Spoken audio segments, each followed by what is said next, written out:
두 번째는 오늘 11월에서 중요한 것은 뭐냐면은 지속적으로 여러분의 삶을 점검하는 것입니다. 점검을 해야 또 우리가 실천을 할 수가 있습니다. 조나단 에드워드는 점검이라는 책에서 우리가 죄의 길에서 벗어나고 예수님을 닮아가기 위해서 중요한 것은 날마다 점검하고 결단하는 것이라고 말을 했어요. 이 점검하고 결단하는 것, 이것은 매우 중요한 것입니다. 그래서 실질적으로 조나단 에드워드는 매일매일 점검하는 것이 몇 가지인 줄 아세요? 75가지입니다. 항상 75가지를 점검하며 삽니다. 그리고 날마다 그 결단하는 것이 몇 가지인 줄 아세요? 70가지입니다. 항상 75개의 점검 목록을 점검을 하고 그리고 70개의 결단을 하면서 하나님 앞에 나갑니다. 우리가 예수님을 닮는 것은 그냥 저절로 닮는 게 아닙니다. 날마다 내 자신을 점검하고 결단하면서 지속적으로 우리가 실천해 나갈 때 변화가 되고 성장하는 것이지 저절로 성장하는 법이 없는 거예요. 영적으로 성숙하고 예수님을 닮는 사람들은 무언가 이러한 게 있는 거예요. 늘 나를 점검하면서 늘 결단하면서 나가는 것입니다. 자, 그러기 위해서 우리가 이 세 가지의 모습으로 늘 여러분들이 점검했으면 좋겠습니다. 첫 번째는 현장 점검입니다. 여러분, 현장 점검은 뭐예요? 순간순간 점검하는 거예요. 순간순간. 날마다 내 행동, 내 사고, 내 동기들을 그냥 순간순간 점검하는 거예요. 금요일날 회복 프로그램 하는 분 중에 아주 재밌는 분이 있어요. 이분은요, 막 이렇게 재밌고 웃으면 옆에 있는 사람을 때려요. 근데 때리는 그 강도가 제가 볼 때 좀 세요. 그냥 귀엽게 때리는 수준이 아니라 옆에 있는 사람이 할 정도로 때려요. 너무 재밌어요. 그런데 그렇게 할 때마다 그동안 옆에 있는 사람이 아무 말도 안 해주면 이 사람이 뭐예요? 그 점검이 안 되는 거예요. 근데 옆에 있는 사람이 굉장히 지혜롭게 말을 참 잘해줘요. 아프다고. 그러면서 현장에서 자꾸 점검이 되는 거야. 이렇게 하면 너무 옆에 있는 사람이 아프구나. 내가 조금 강도를 좀 줄여야 되겠구나. 너무 세게 때리면 안 되겠구나. 뭐 이런 생각을 하게 되는 것이죠. 항상 여러분들 행동이나 여러분들의 말이나 여러분들의 모든 삶의 동기를 순간순간 점검할 수 있는 것은 대단히 중요한 여러분들의 성품이고 습관인 것입니다. 승리하는 사람들은 늘 좋은 습관이 있습니다.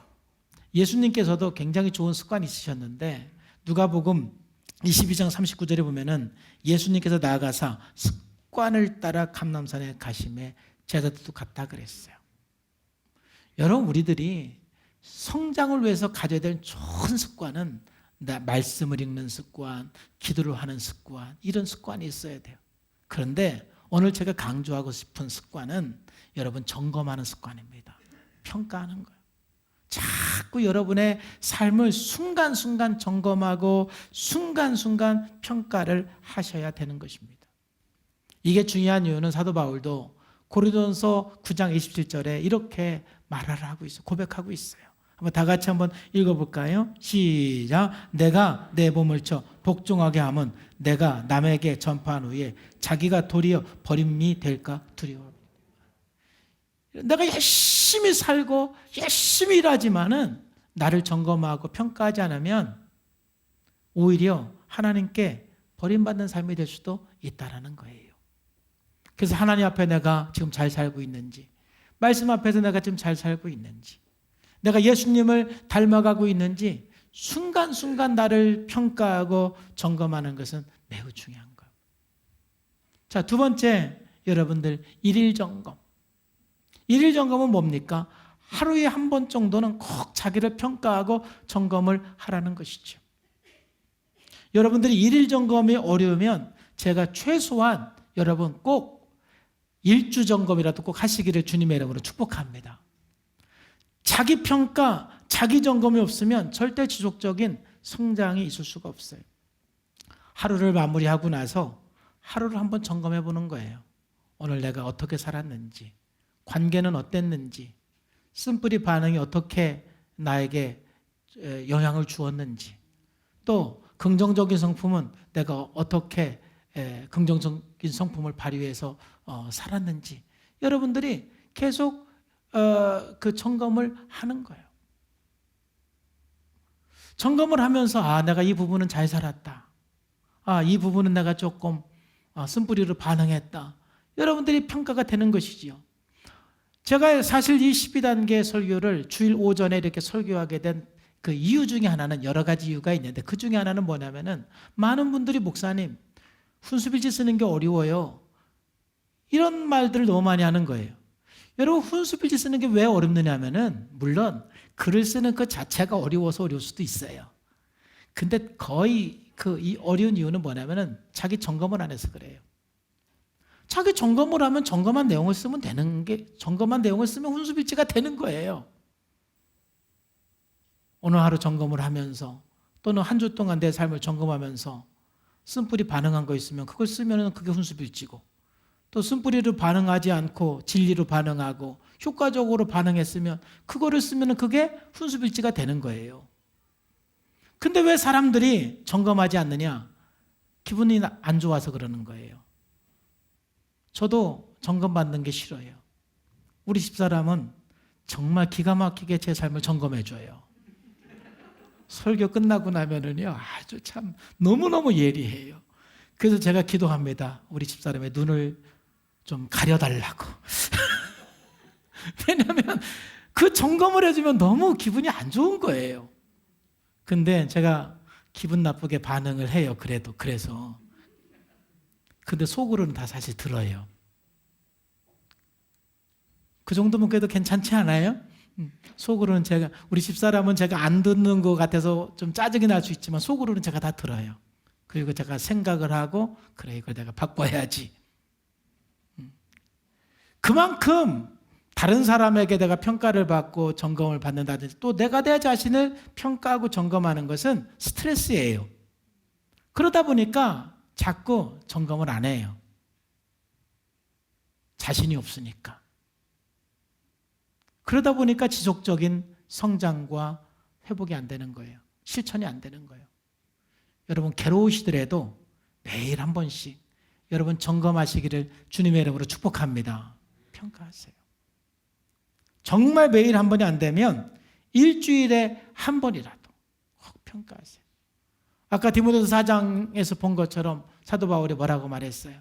이 모든 일을 전심으로 전력하여 너희 성숙함을 모든 사람에게 나타나라 그랬잖아요. 그러면서 16절에 내가 내 자신과 가르침을 뭐해?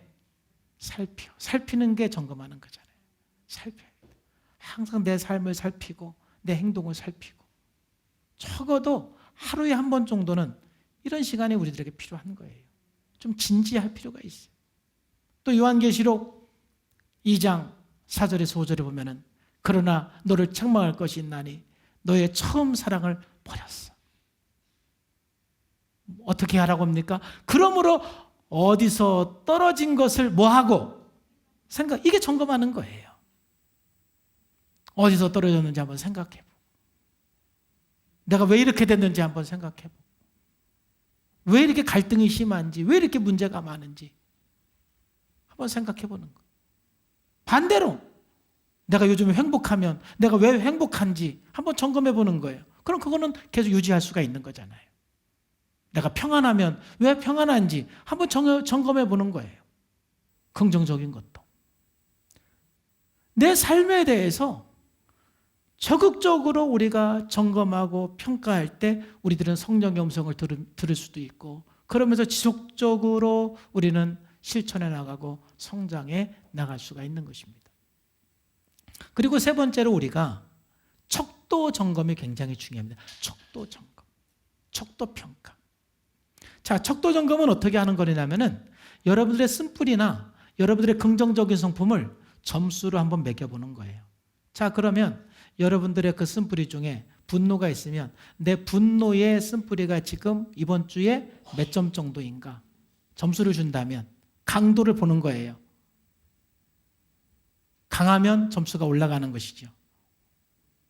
그래서 이번 한 주간에 내가 분노 쓴뿌리인데 한 8점은 되는 것 같아요. 이건 굉장히 심각한 거죠. 자, 그러면 이번 주가 8점이었으면 여러분들이 한번 생각을 하는 거예요. 그러면 내가 6점을 주려면 어떻게 하면 6점이 될까를 거기 한번 써보는 거예요. 내가 분노의 점수가 4점이 되려면 내가 어떤 상황에서 어느 정도 화를 내면 내가 4점을 줄 수 있는가? 여러분들이 미리 한번 점수에 따라서 여러분들의 분노 행동을 한번 써보는 거예요. 이번 주를 기준으로 해서. 그렇죠? 또 반대로 여러분들의 긍정적인 성품에 대해서도 한번 점수를 가지고 한번 점검을 하시는 거예요. 만약 여러분들이 이 긍정적인 성품에서 내가 온유한 성품을 내가 갖는 게 목표다. 자, 그러면은 이번 한 주 동안 온유한 삶을 한번 점검을 하면서 온유한 성품을 몇 점으로 줄 건지 여러분들이 한번 점수를 써보는 거죠. 이번 주 내 삶을 보니까 온유한 점수가 한 5점 정도가 된다. 그럼 이제 이번 주가 이제 5점이라는 기준이 생기는 거잖아요. 여러분 주관적인 평가잖아요. 주관적인 평가. 자, 그러면 여러분들이 한 7점을 주려면 내가 어떻게 해야 7점이 될까? 한번 생각을 해보는 거예요. 내가 어떻게 온유한 삶을 살면 내가 7점을 줄 수 있을까? 내가 온유한 점수를 나에게 8점을 주려면 어떻게 하면 내가 8점을 줄 수 있을까? 그리고 혹시 내가 온유한 점수가 혹시 4점으로 3점으로 떨어지면 내가 어떻게 하면 그렇게 떨어질까 하고 그 주간의 그 기준 점수를 통해서 올라간 점수로 해서는 어떤 행동을 하면 그게 여러분들의 어떻게 보면 변화의 목표가 되는 거예요. 구체적인. 그냥 온유하게 해주세요. 이렇게 되면은 굉장히 사실은 구체적이지가 않잖아요. 근데 이런 척도 점수를 통해서 현재 점수를 매기고 더 올라가려면 이런 행동을 했으면 좋겠다. 내려가면 이런 행동을 했으면 좋겠다. 이거를 하면은 여러분들이 구체적으로 점검을 하고 또 실천을 할 수 있는 방법이 나오게 되는 거예요. 그래서 이 척도 질문, 이 척도 점검은 굉장히 우리들에게 유용해요. 그리고 오늘 하루 내가 이 쓴뿌리를 낮추기 위해서, 점수를 낮추기 위해서, 또는 긍정적인 성품의 점수를 높이기 위해서 내가 구체적으로 어떻게 할 수 있을까? 이런 것들을 생각을 하면서 여러분들의 삶을 점검을 하고 그리고 우리가 지속적으로 실천할 수가 있는 것입니다.